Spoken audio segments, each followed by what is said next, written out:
Hi everyone, स्वागत है आपका निशाज वर्ल्ड में।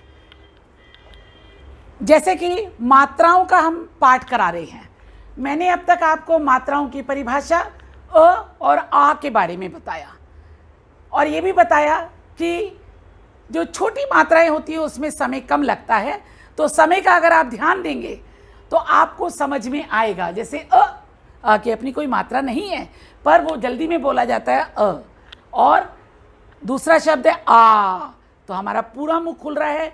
जब हमारा पूरा मुंह खुल रहा है तो आप समझ सकते हैं कि हमें आ का जो चिन्ह है, आ की जो मात्रा है डंडा, वो लगाना है। आज मैं आपको ई और ई की मात्रा सिखाऊंगी।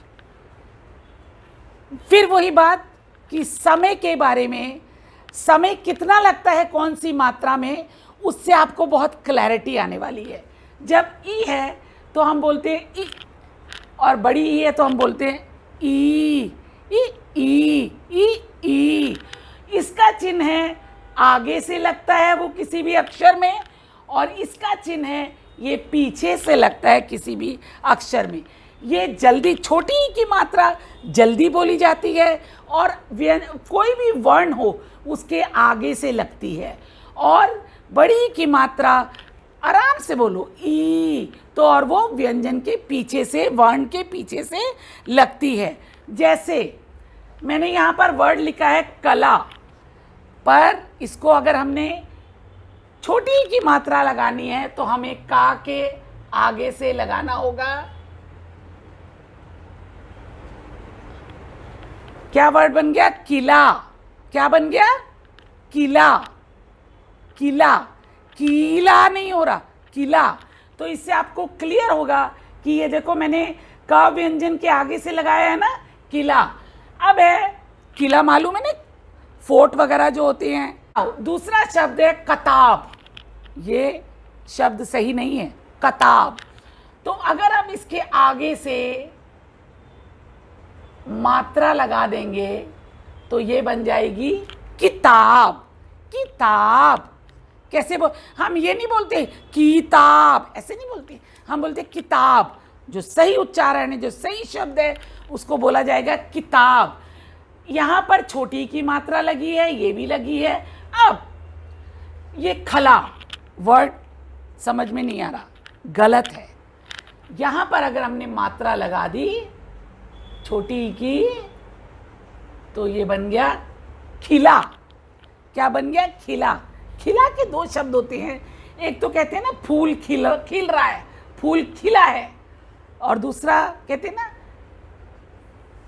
खिलाना, उसको भी खिला, मुझे खिला दे, मुझे खाना खिला दे, उसको भी खिला बोलते हैं। तो आपको क्लियर हो गया, छोटी की मात्रा जल्दी में बोली जा रही है और किसी भी अक्षर के आगे से लगती है। अब ई की मात्रा आई। ई की मात्रा है ई, इसे बोलते बड़ी ई।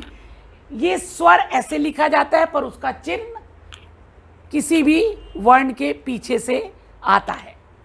नाउ मैंने वर्ड आपको लिखा मछल, मछल। शब्द गलत है, इसको सही रूप देने के लिए हम ला किसी और में नहीं लगाएंगे, हम ल में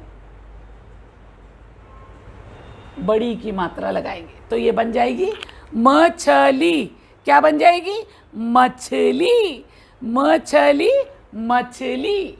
अब दूसरा शब्द है कल। अगर दो अक्षर के शब्द होंगे तो उनमें कल सही वर्ड है, लेकिन हमें बड़ी की मात्रा लगानी है तो ये वर्ड बन जाएगा, उसका जो उच्चारण करके वो चेंज ही हो जाएगा।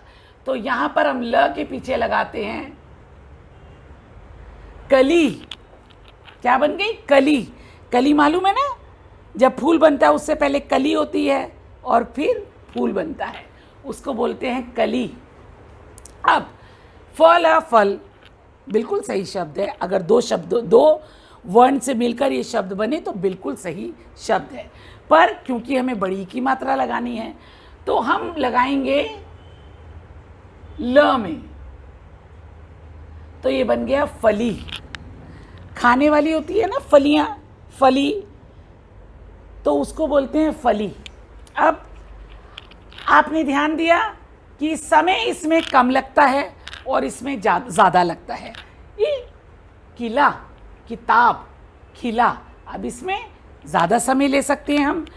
मछली, कली, फली, जब आप ये आवाज़ का अंतर समझ जाएंगे तो आपको मात्राएं भी बहुत समझ में आ जाएंगी। अ में कोई मात्रा नहीं है पर वो जल्दी में बोला जाता है। आ के लिए पूरा मुंह खुल रहा है तो आपने आ का डंडा लगाना है।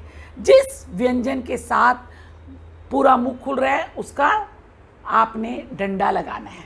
अब ई जल्दी में बोला जा रहा है ना, ई, तो वहां पर जिस व्यंजन के साथ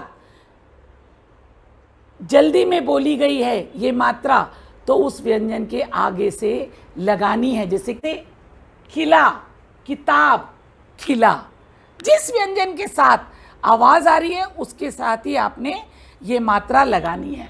अब ई बड़ी जो है वो आराम से बोली जाती है। ई समय ले रहा है, ई, तो मछली, कली, फली, बस यही है कि जिस व्यंजन के साथ इन मात्राओं को बोला जा रहा है उन व्यंजन के साथ आपने छोटी और बड़ी ई की मात्रा लगानी है। अब हमने अ, ई और ये 4 मात्राएं हमने कर ली हैं। सारी मात्राएं एक साथ नहीं कराएंगे, बहुत कंफ्यूजन हो जाएगा। ताकि इन मात्राओं को, आज मैंने 2 मात्राएं ली हैं, आप लगातार उसकी प्रैक्टिस करें तभी आपको आएगा। नेक्स्ट क्लास में मैं आपको ऊ की मात्रा बताऊंगी। तो चलिए मिलते हैं, आप अभ्यास करते रहिए। तो मिलते हैं अगली क्लास में, तब तक के लिए थैंक यू वेरी मच।